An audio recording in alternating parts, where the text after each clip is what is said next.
আপনার ড্রেসিং টেবিলে হয়তো ৫-১০টা লিপস্টিক আছে, কারো কাছে হয়তো ৫০টার বেশি, আবার কারো কাছে ১০০টার বেশি লিপস্টিক।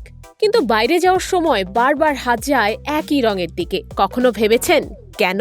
এটা কি শুধু পছন্দ, নাকি আপনার ব্যক্তিত্বেরও একটা ইঙ্গিত? শুনতে অবাক লাগলেও আপনার প্রিয় লিপস্টিকের রং নাকি আপনার স্বভাব সম্পর্কে অনেক কিছুই বলে দিতে পারে।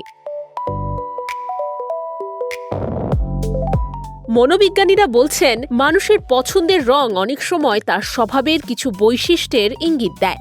দেশের বর্তমান ব্যাংকিং পরিস্থিতি নিয়ে দুশ্চিন্তায় আছেন? প্রতিটি বিনিয়োগ এখানে পরিকল্পিত, বাস্তব এবং নিরাপদ। কল করুন বা হোয়াটসঅ্যাপ করুন স্ক্রিনে দেয়া নাম্বারে।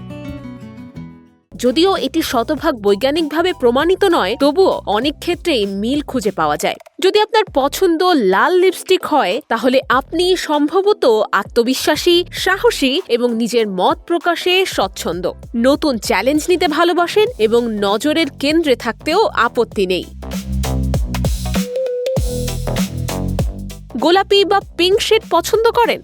তাহলে আপনি হয়তো প্রাণবন্ত, আবেগপ্রবণ এবং সম্পর্ককে খুব গুরুত্ব দেন। ছোট ছোট বিষয়েও আনন্দ খুঁজে পান। আর যদি আপনার পছন্দ বাদামি, খয়েরি বা মেরুন হয়, তাহলে আপনি হতে পারেন শান্ত, পরিমিত এবং মার্জিত ব্যক্তিত্বের মানুষ। অযথা আলোচনার কেন্দ্রবিন্দু হওয়ার চেয়ে নিজের মতো থাকতে বেশি স্বাচ্ছন্দ্য বোধ করেন।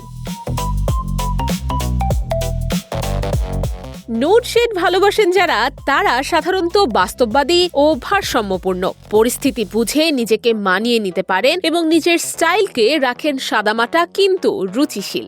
অন্যদিকে নীল, সবুজ, বেগুনি কিংবা কালোর মতো ব্যতিক্রমী রং যারা বেছে নেন, তারা সাধারণত সৃজনশীল, সাহসী এবং প্রচলিত নিয়মের বাইরে ভাবতে ভালোবাসেন। তবে একটা বিষয় মনে রাখা জরুরি, শুধু লিপস্টিকের রং দিয়ে কারো ব্যক্তিত্ব বিচার করা যায় না। মুড, পোশাক, উপলক্ষ কিংবা ঋতু বদলানোর সঙ্গে সঙ্গে পছন্দের রঙও বদলে যেতে পারে। তাই এসবকে মজার একটি ব্যক্তিত্ব ইঙ্গিত হিসেবেই দেখুন। আর সবচেয়ে সুন্দর লিপস্টিক সেটি যেটি আপনাকে আত্মবিশ্বাসী, স্বাচ্ছন্দ্যপূর্ণ এবং নিজের সেরা সংস্করণ বলে মনে করায়। নুসরাত অনন্যা, ডেস্ক রিপোর্ট, এদিন।